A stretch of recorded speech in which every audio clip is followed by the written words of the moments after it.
চিকেনের মধ্যে লেবুর রস, গোলমরিচ, নুন আর সাদা তেল মাখিয়ে 5 মিনিটের জন্য সাইড করে রেখে দিলাম। ওদিকে কড়াইয়ের মধ্যে দিয়ে দিলাম সাদা তেল, তারপর দিয়ে দিলাম গোটা আদা, রসুন, পেঁয়াজ কুচি, ভালো করে নাড়াচাড়া করে আগে থেকে গরম জলে ভিজিয়ে রাখা কাজু আর কাঁচা লঙ্কা দিয়ে আরেকটু নাড়াচাড়া করে দিয়ে দিলাম নুন।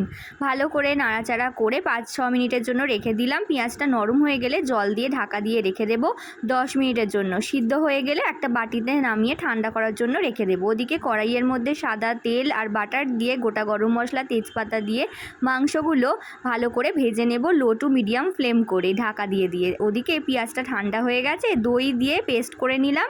তারপর মাংসটা ভাজা হয়ে গেলে ওই পেস্টটা দিয়ে দিলাম মাংসের মধ্যে, ভালো করে নাড়াচাড়া করে পরিমাণ মতো নুন আর চিনি দিয়ে ঢাকা দিয়ে আবার রেখে দিলাম। মাংসটা সিদ্ধ হয়ে গেলে একদম লাস্টে গোলমরিচ গুঁড়ো আর কাঁচা লঙ্কা ভেঙে একটুখানি ছড়িয়ে দিলাম। ব্যাস রেডি গোলমরিচ চিকেন। অবশ্যই কিন্তু বানিয়ে খেও তোমরা বাড়িতে।